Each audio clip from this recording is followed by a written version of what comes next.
வணக்கம். பாபா சாஹிப் அம்பேத்கர் அவர்கள் நம்முடைய அடிப்படை உரிமைகள், இடஒதுக்கீடு, கல்வி, வேலைவாய்ப்பு இப்படி எண்ணற்ற விஷயங்கள அவர் பேசியிருக்கிறார். ஆனா நிலங்களை குறித்து ஏதாவது பேசியிருக்கிறாரா அப்படின்னு நான் நெறைய நாள் யோசிச்சிருக்கிறேன். நிலங்களை குறித்து பாபா சாஹிப் அம்பேத்கர் பேசினாரு அப்படின்னு சொல்லி மற்றவர்கள் யாருன்னா பேசினாங்களா அப்படின்னு நான் தேடி பார்த்தா, அப்படி பெருசா எனக்கு தெரியல. நிலமிழந்து போனால் பலமிழந்து போகும், பலமிழந்து போனால் இனம் இனம் அழிந்து போகும் அப்படின்னு சொன்ன ஈழக்கவி புதுவை ரத்தினதுரை சொன்ன மாதிரி தான், நிலம் தான் இங்க ஒரு மனிதனுக்கு அடிப்படை. தமிழ்நாட்டுல எத்தனையோ பஞ்சமி நில போராட்டங்கள் நெறைய நடந்திருக்கு. அந்த வரலாறு எல்லாம் நமக்கு ஓரளவுக்கு தெரியும். அப்போ இந்த நிலங்கள குறித்து பாபா சாஹிப் அம்பேத்கர் அவர்கள் பேசியிருக்கிறாரா அப்படின்னு நான் தேடி படிக்கும் பொழுது, பாபா சாஹிப் அம்பேத்கர் அவர்கள் நிலம் குறித்தும் பேசியிருக்கிறார். அத குறித்து தான் நான் இன்னைக்கு பேசப் போறேன். பாபா சாஹிப் அம்பேத்கர் அவர்கள் எல்லாவற்றையும் பேசியிருக்கிறார் என்பதற்கு தான் ஒரு சான்றா தான் நான் இன்னைக்கு சொல்லப் போற கருத்து இருக்கும். அப்போ முதல்ல பஞ்சமி நிலம்னா என்னன்னு ஒரு சுருக்கமான விளக்கத்த குடுத்துட்டு, நம்ம பாபா சாஹிப் அம்பேத்கர் அவர்கள் நிலம் குறித்து என்ன பேசினாரு சொல்லும்பொழுது தான், அது நமக்கு ஈஸியா கனெக்ட் ஆகும் அப்படின்னு நான் நம்புறேன். அப்போ ஒரு ஒரு குறிப்பிட்ட சமூக மக்களையோ, இனத்தையோ, நாட்டையோ அடிமைப்படுத்துறது அப்படின்னா, முதல்ல கைப்பற்றுவது அவங்களுடைய நிலங்கள தான். ஏன்னா, நிலம் தான் சொத்துக்கள்ல முதன்மையா இன்னைக்கு வரைக்கும் பார்க்கப்படுது. உள்ளூர்ல தொடங்கி உலகம் வரைக்கும் பல யுத்தங்கள் நடக்கிறது கூட எதற்காக நீங்க நினைக்கிறீங்க? நிலத்துக்காக தான். அப்போ நிலம் தான் அடிப்படை காரணமா இருக்கு.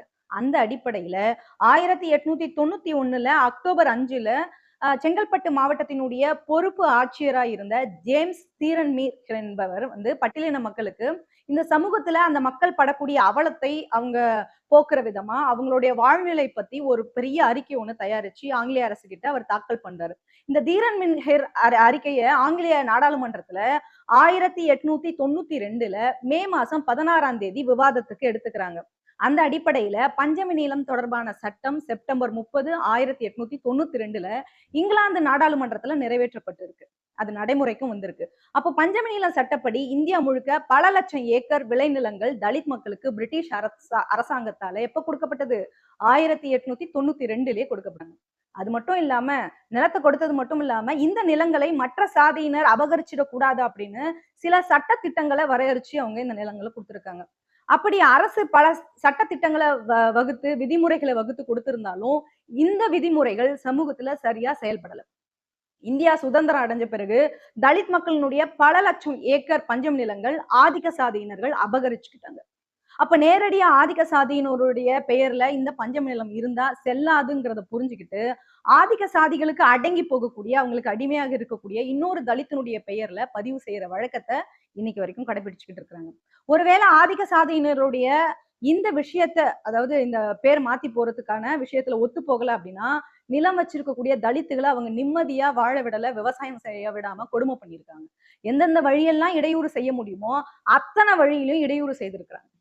ஆதிக்க சாதிகளோட இந்த அடக்குமுறைகளுக்கு பயந்து பல பட்டியலின மக்கள் தங்களுடைய நிலங்களை அவங்க கிட்ட கொடுத்துட்டு போயிருக்கிறாங்க. இவங்களோட தொல்லை தாங்க முடியல அப்படின்னு. அதே வேளையில இன்னொரு பக்கம் என்ன நடக்குது அப்படின்னா பறிக்கப்பட்டிருக்காங்கல்ல இந்த பஞ்சமி நிலங்களை மீட்பதற்கான தொடர் போராட்டங்கள் பட்டியலின மக்களால் முன்னெடுக்கப்பட்டிருக்கு. அப்படிதான் தமிழ்நாட்டுல 1994ல அக்டோபர் 10ல செங்கல்பட்டுக்கு பக்கத்துல இருக்கக்கூடிய காரணைங்கிற இடத்துல பஞ்சமி நில மீட்பு போராட்டத்துல ஜான் தாமஸ் ஏழுமலைங்கிறவங்க 2 பேரு காவல்துறையினுடைய அரச பயங்கரவாதத்தினால் சுட்டு படுகொலை செய்யப்பட்டாங்க.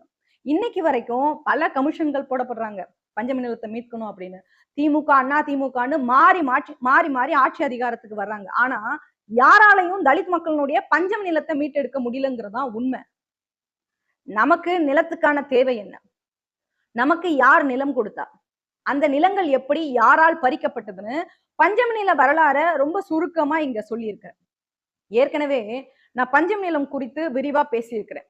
அதனுடைய லிங்க் வேணா நான் இங்க டேக் பண்றேன். வாய்ப்பு இருக்கிறவங்க அதை விரிவா தெரிஞ்சுக்கணும்னு ஆசைப்படுறவங்க அந்த வீடியோவை பாருங்க. சரி, இப்போ விஷயத்துக்கு வருவோம். நமக்கு கிடைச்ச நிலத்தை பற்றி பாபா சாஹிப் அம்பேத்கர் அவர்கள் கேள்வி எழுப்பினார்ல, அந்த கேள்விகளை இப்போ இளைஞர்களுக்கு சொன்னா இவர்கள் மனதுல ஒரு தாக்கத்தை ஏற்படுத்தணும்னு நான் நம்புறேன். அந்த அடிப்படையில 1953ல நாடாளுமன்றத்துல பாபா சாஹிப் அம்பேத்கர் அவர்கள் பேசின அந்த உரையில மிக தெளிவா நிலத்துக்கான தேவையை அரசாங்கத்துக்கு வலியுறுத்தி சொல்லி இருக்கிறார் பாபா சாஹிப் அம்பேத்கர் அவர்கள். வாய்ப்பு இருக்கிறவங்க நான் படிச்ச அந்த விஷயத்தை நீங்களும் படிக்கணும்னு நினைக்கிறவங்க பாபா சாஹிப் அம்பேத்கரோட ஆங்கில நூல் தொகுப்பு 15ல 910 பக்கம் அதுல இருக்கு, போய் படிச்சு பாருங்க. அப்ப அந்த உரையில நாடாளுமன்றத்துல என்ன சொல்றாரு அப்படின்னா, நிலப்பிரச்சனை கடுமையான விளைவை ஏற்படுத்தும். அரசு ஒடுக்கப்பட்ட மக்களுக்கு நிலங்களை கொடுக்கறதுக்கு முன் வரணும். எஸ்சி எஸ்டி மக்களுடைய பொருளாதார நிலையை மேம்படுத்துவதற்கான வழி என்ன? அந்த மக்கள் லாபகரமான தொழில் செய்யற வாய்ப்பு எஸ்சி எஸ்டி மக்களுக்கு கிடைக்கிறத பொறுத்துதான் அவங்களுடைய பொருளாதாரம் அமையுது. அவங்க எதனா ஒரு தொழில் செஞ்சாதானே அவங்களுக்கு பொருளாதாரம் அமையும். அப்ப லாபகரமான தொழில் செய்யற வாய்ப்பு எஸ்சி எஸ்டி மக்களுக்கு கிடைக்காத வரை அவங்களுடைய பொருளாதாரம் உயரவே போறது கிடையாது. அப்போ எஸ்சி எஸ்டி மக்கள் அடிமைகளாக கிராமங்கள்ல கொத்தடிமைகளா தான் வாழ்ந்துகிட்டு இருக்கிறாங்க. இதுதான் யதார்த்தம். இதுல ஏதாவது சந்தேகம் இருக்கா உங்களுக்கு? ஒடுக்கப்பட்ட மக்களுக்கு லாபகரமான தொழில் செய்ய வாய்ப்புகள் கிடைக்கிறத விட, அவங்க தொழில் செய்யற வாய்ப்பு கிடைக்கிறத விட, இந்த அரசு மக்களுக்கு நிலங்களை கொடுக்கறதுல கவனம் செலுத்தணும் அப்படின்னு நான் கேட்டுக்கிறேன்.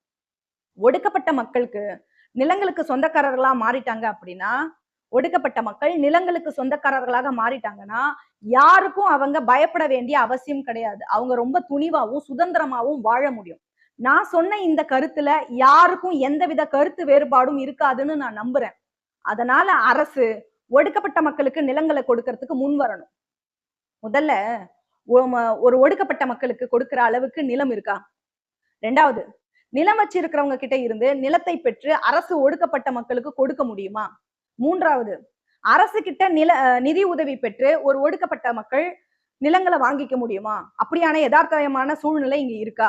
நான் சொன்ன இந்த 3 வழிகள்ல தான் ஒரு ஒடுக்கப்பட்ட மக்கள், எஸ்சி எஸ்டி மக்கள் நிலங்களை வாங்க முடியும். இந்தியாவுல ஒருத்தர் சொந்தமா நிலம் வச்சிருக்கிறதுங்கிறது பொருளாதார முன்னேற்றத்தினுடைய அடையாளம் மட்டும் இல்ல, ஒரு சமூகத்தோட உயர்ந்த நிலையோட ஒரு அடையாளமா பார்க்கப்படுது நிலம். கிராமங்கள்ல வாழக்கூடிய ஒடுக்கப்பட்ட மக்களுக்கு இது போன்ற பொருளாதார நிலை தகுதிங்கிறது ஒவ்வொருத்தருக்கும் ரொம்ப அவசியமானதா இருக்கு, முக்கியமானதா இருக்கு. ஒரு ஒடுக்கப்பட்ட மக்கள் நிலத்துக்கு சொந்தக்காரர்களாக மாறி சமுதாயத்துல உயர்நிலை அடையிறத எந்த இந்துவும் விரும்புறது இல்லை என்பதுதான் இன்றையோட நிலை. அவங்க சமுதாயத்துல ஒரு உயர்நிலை அடையிறத எந்த இந்துவும் விரும்புறது இல்லை. அதனால கொஞ்சம் கூட நிலம் இந்த ஒடுக்கப்பட்ட மக்கள் பெறுவதற்கான வாய்ப்பே இல்லைன்னு நான் நினைக்கிறேன். அதனால நில உச்சவரம்பு கொண்டு வரத பத்தி நில உச்சவரம்பு கொண்டு வரத பத்தி இந்த அரசு எண்ணம் கொண்டிருக்கிறதுன்னு எனக்கு புரியல. மைய அரசு ஒரு சட்டத்தை நிறைவேற்றி அதன் மூலமா எல்லா நிலங்களின் உரிமைகளை அரசே எடுத்துக்கிட்டு ஒவ்வொரு நில உரிமையாளர்கள் கிட்ட ஒரு குறிப்பிட்ட அளவுக்கு அதிகமா நிலம் இருக்கக்கூடாதுன்னு சட்டத்தை வரையறுக்கப்படணும். ஆனா இந்த அரசு தவறான கொள்கைகளால விவசாய முதலாளிகளைத்தான் உருவாக்கிக்கிட்டு இருக்கு. உத்தரப்பிரதேச மாநிலத்துல ஒரு தனிநபர் குறைந்தபட்சமா 1-2 இந்த ஏக்கர் இருந்தா பரவாயில்ல, 1-2 ஏக்கர் இருந்தா பரவாயில்ல. ஆனா அதிக அளவா 4, 5, 6 ஏக்கர் உத்தரப்பிரதேசத்திலே வச்சிருக்கிறாங்க. இது நான் சொன்னது ஒரு உதாரணம் தான். ஒவ்வொரு அங்குலமும் நிலம் விவசாயத்துக்கு பயன்படுத்தப்பட்டு இருக்கு. அதனால நில ஆக்கிரமிப்பு செய்யறதோ உபரி நிலங்களா இருப்பதற்கு இந்த மாநிலத்துல மட்டும் இல்ல, எந்த மாநிலத்திலும் இதே நிலைமை தான். எல்லா மாநிலத்திலும் இதே நிலைமை தான் இருக்க போகுது. அதனால நான் உள்துறை அமைச்சருக்கு சொல்றது என்னன்னா, இன்னும் எத்தனை காலத்துக்கு ஒடுக்கப்பட்ட மக்களை முட்டாளாக்க போறீங்க? இதை செய்யறோம் அதை செய்யறோம்னு இந்த மக்கள் கிட்ட சொல்லி அவங்களை ஏமாற்றுவதை விட வேற வழியை தேடுறதுதான் அரசாங்கத்தோட கடமைன்னு நான் நினைக்கிறேன். இந்த பிரச்சனையை நீங்க தீர்த்து வைக்கலனா இதனால கடுமையான பின் விளைவுகள் உருவாகுங்கிறத நினைவுல வச்சுக்கோங்க. வெளியே இருக்கிற என்னுடைய மக்கள் நெருப்பு மலை போல இருக்கிறாங்க. அந்த நெருப்பு மலை உள்ள வந்துடும், பாத்துக்கோங்க. இந்த நில பிரச்சனையை எஸ்சி எஸ்டி மக்கள் தங்களோட கையில எடுத்துக்கிட்டு போர் முழக்கத்தோட உரிமைக்காக போராட புறப்பட்டுடுவாங்க. உங்களோட அரசியல் சட்டம்லாம் அதன் பிறகு இல்லாம போயிடும், புரிஞ்சுக்கோங்க. வேணும்னா உள்துறை அமைச்சருக்கு நான் ஒரு யோசனை சொல்றேன். நான் திட்டக்குழுவோட அறிக்கையை படிச்சு பார்த்தேன். அந்த அறிக்கையை படிச்ச பிறகு நான் தெரிஞ்சுக்கிட்டது என்னன்னா, இந்த நாட்டுல பயன்படாத நிலங்கள் நிறைய இருக்கிறதா அந்த அறிக்கையில சொல்லப்படுது. அந்த திட்டக்குழு அறிக்கைப்படி 980 லட்சம் ஏக்கர் நிலம் இங்க இருக்கு. அதனால அரசியல் சட்ட திருத்தம் ஒண்ண தயவு செஞ்சு கொண்டு வரணும். நமக்கு தான் அடிக்கடிக்கு இப்போ அரசியல் சட்டத்தை மாற்றுகிற பழக்கம் உருவாகிடுச்சு. அதனால பயன்படாத நிலங்களை தொகுதி ஒன்றில் சேர்ப்பதன் மூலமா இந்த நிலங்கள் எல்லாம் மைய அரசோட கட்டுப்பாட்டுக்குள்ள வந்துடும். மாநில அரசுகள் இந்த நிலங்களை சீர் செய்யறதுக்கான வழிவகை இருக்குதா அப்படின்னு பார்த்தா எதுவுமே செய்யலையே. ஒரு நாய் எப்படி வைக்கோல் போர்ல உட்கார்ந்துகிட்டு தானும் சாப்பிடாம மற்றவங்களையும் சாப்பிட விடாம தடுக்குமோ அது போல மனநிலையில தான் மாநில அரசுகள் நடந்துக்கிறாங்க. அதனால பயன்படாத நிலங்களோட உரிமைகளை மைய அரசு ஏத்துக்கிற வகையில சட்ட திருத்தம் கொண்டு வரதுல எந்த தவறும் இல்லை. இதற்கு மேல நான் எதையும் சொல்ல விரும்பல. ஒரு செய்தியை மட்டும் இங்க நான் சுட்டிக்காட்ட நினைக்கிறேன். நில பிரச்சனையில அரசு மேற்கொள்கிற முயற்சியில பல சமூக பணியாளர்கள், சமூக தொண்டு நிறுவனங்கள் இப்படி எல்லாரும் ஈடுபட்டு கொண்டு இருந்தாலும் ஒரு விஷயம் மட்டும் எனக்கு ரொம்ப வருத்தத்தை தருது. இந்த பிரச்சனையில நம்முடைய பிரதமர் நேரு எந்த ஒரு அக்கறையும் காட்டல. உண்மையில அவர் இந்த விஷயத்துல பரிவு காட்டல. அது மட்டும் இல்லாம அவர் தீண்டப்படாத மக்களுக்கு எதிராவே நடந்துக்கிறாருன்னு நான் புரிஞ்சுக்கிறேன். தீண்டப்படாத மக்களுக்கு எதிராகவே பிரதமர் நேரு நடந்துக்கிறாருன்னு நான் புரிஞ்சுக்கிறேன்னு சொல்லி 1953 நாடாளுமன்றத்துல தன்னுடைய எதிர்ப்பை முன் வச்சிருக்கிறார் பாபா சாஹிப் அம்பேத்கர் அவர்கள். தலித் மக்களுக்கு மட்டுமே உரிமை இருக்கக்கூடிய பஞ்சம நிலங்கள் மற்ற சாதியினரால் பறிக்கப்பட்டிருக்கு. பஞ்சமி நில உரிமை போர் நாடு முழுக்க தீப்பற்றி எரியணும். அதன் மூலமா இந்த மண்ணின் மைந்தர்களான ஒடுக்கப்பட்ட பெரும்பான்மை மக்கள் தங்களோட அடிமைத்தனத்துல இருந்து விடுபடணும். அதற்காக அன்னைக்கே பாபா சாஹிப் அம்பேத்கர் அவர்கள் விடுத்த அறைகூவலாதான் அந்த பாராளுமன்றத்துல பேசின உரையை நான் பாக்குறேன். நமக்கான பாடமா நான் பாக்குறேன். நம்முடைய தலைவர் பாபா சாஹிப் அம்பேத்கர் அவர்கள் என்ன சொன்னாருன்னா, என் மக்கள் கொதிச்சு எழுந்தாங்கன்னா இந்த நாடு சுக்குநூறு ஆயிடும் சொல்றாரு. நெருப்பு மலைன்னு சொல்றாரு. ஏன் சொல்றாருன்னா, நீங்க என்னுடைய மக்களுக்கு நிலம் கொடுக்கலன்னா இந்த பாராளுமன்றத்தை எரிச்சிடுவாங்கன்னு கொதிச்சு போய் பேசுறாரு. பாபா சாஹிப் அம்பேத்கர் அவர்கள் கோவப்பட்டு பாராளுமன்றத்துல இந்த வார்த்தைகளை அவர் பேசுறாருன்னா அவர் எவ்வளவு கொதிச்சிருப்பாருன்னு நான் யோசிச்சு பாக்குறேன், கற்பனை பண்ணி பாக்குறேன். பாராளுமன்றத்துல அவர் எவ்வளவு கோபத்தோடு பேசியிருந்தா இந்த வார்த்தைகள் விழுந்திருக்கும். இவ்வளவு கடுமையான வார்த்தைகளை பாராளுமன்றத்துல அவர் பேசியிருக்கிறாருன்னா அவருக்குள்ள எவ்வளவு தாக்கத்தை ஏற்படுத்தியிருக்கும். நிலம் குறித்தான ஆர்வம். சட்டத்தை எல்லாம் என் மக்கள் தூக்கி போட்டுடுவான். என் மக்கள் பாராளுமன்றத்தை இடிச்சு தள்ளிடுவாங்க. ஏன்னா அவன் அவ்வளவு துன்பங்களை இந்த சமுதாயத்துல அனுபவிச்சுக்கிட்டு இருக்கான். அந்த துன்பங்களை எல்லாம் நீங்க சோதிக்கிற மாதிரியான விஷயங்களை தொடர்ந்து பண்ணிக்கிட்டே இருக்கீங்க. பிரதமர் நேரு எங்க மக்களுக்கான நிலத்தை பற்றி கவலைப்படல, இந்த அரசாங்கம் கவலைப்படலன்னு பேசுறாரு பாராளுமன்றத்துல. நில உச்சவரம்பு சட்டத்தை பத்தி என்னைக்கு பேசுறாரு? 1953 பாராளுமன்றத்துல பேசி இருக்கிறாருன்னா எந்த அளவுக்கு அவர் யோசிச்சிருப்பாருன்னு பாருங்க. அவர் பாராளுமன்றத்துல பேசின பிறகுதான் 1961 நில உச்சவரம்பு சட்டத்தை கொண்டு வராங்க. இப்படி அவருக்கு கிடைத்த வாய்ப்புகளை எல்லாம் மிகச்சரியாக பயன்படுத்தி எந்த அளவுக்கு நம்முடைய மக்களுக்காக உரிமைகளுக்காக போராட முடியுமோ பேச முடியுமோ அந்த அளவுக்கு உழைச்சிருக்கிறார். தமிழ்நாட்டுல பஞ்சமி நிலத்தை பல பேர் தனிநபர்கள் கூட இருந்தாலும் சரி, சின்ன சின்ன அமைப்புகள் போராடிக்கிட்டே தான் இருக்கிறாங்க. தனிநபர்களா இருக்கட்டும், சின்ன சின்ன அமைப்புகள் போராடிக்கிட்டே தான் இருக்கிறாங்க. நாம அதை மறுக்கல. அவங்க செய்யக்கூடிய பணியை நம்ம எந்த இடத்துலயும் சிறுமைப்படுத்தி பேசல, மறுக்கவும் செய்யல. ஆனா நில மீட்பு போரை மக்கள் திரளா நாம நடத்தல, குறிப்பா பெரிய இயக்கங்கள் நடத்தல. இதை விட நமக்கு வேற என்ன வேலை இருக்கு? நம்முடைய நிலத்தை மீட்கிறத விட நமக்கு என்ன வேலை இருக்கு? நமக்கு பொது நீரோட்ட அரசியல இணையறதை விட, தேர்தலை விட நில மீட்பு போராட்டம்ங்கிறது மிக முக்கியம். நில மீட்பு போருங்கிறது மிக முக்கியம். தேர்தலை விட நம்முடைய இடஒதுக்கீட்டை தக்க வைப்பதற்கான போர் தான் இங்க ரொம்ப அவசியம். இந்த மக்களுடைய பிரச்சனைகளை பேசினாலே நாம அதிகாரத்துக்கு போகலாம், அல்லது அதிகாரத்துல இருக்கிறவங்க நம்மளை தேடி ஓடி வர வைக்கலாம்.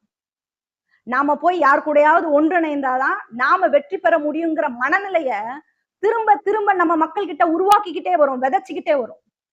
என்ன பொறுத்த வரைக்கும் இப்படியான ஒரு சிந்தனையே ஒரு தாழ்வு மனப்பான்மை சிந்தனை தான் நான் பாக்குறேன். நம்ம மக்கள் நினைச்சா இந்த பாராளுமன்றத்தை எரிச்சிடுவாங்கன்னு பாபா சாஹிப் அம்பேத்கர் அவர்கள் சொல்றாரு. பாராளுமன்றத்தை எரிக்கிற வலிமை தலித்துகளுக்கு இருக்கும் பொழுது சட்டமன்றத்தை எரிக்கிற வலிமை தலித்துகளுக்கு இருக்காதா என்ன? உதாரணத்துக்கு 10 லட்சம் பேர் கூடுனா செங்கோட்டையை தகர்த்திட மாட்டானா இந்த தலித்துகள்? எனக்கு நிலம் கிடைக்கல, எனக்கு வேலை கிடைக்கல, இடஒதுக்கீடு முழுமையா நிறைவேற்றப்படல அப்படின்னு ஒரு நொடி சிந்திச்சான் அப்படின்னா இந்த மக்கள் 10 லட்சம் பேர் திரண்டு இந்த சட்டமன்றத்தை முற்றுகையிட்டானா என்ன ஆகும்? அரசு நடக்குமா? முடங்கி போகாதா இந்த அரசாங்கம்? தலித்துகள் நினைச்சா அது நடத்தி காட்ட முடியாதா? ஆக இந்த போரை நாம எதிர்காலத்துல நிகழ்த்தி ஆக வேண்டிய கட்டாயத்துல நம்ம இருக்கிறோம். இந்த நில உரிமை போராக இருக்கட்டும், இடஒதுக்கீட்டு போராக இருக்கட்டும், இதை நாம திரும்ப நிகழ்த்தணும் அப்படிங்கறதுதான் இதன் மூலமா தலித் இளைஞர்களுக்கு நான் சொல்ற ஒரு செய்தியா இருக்கு. நன்றி.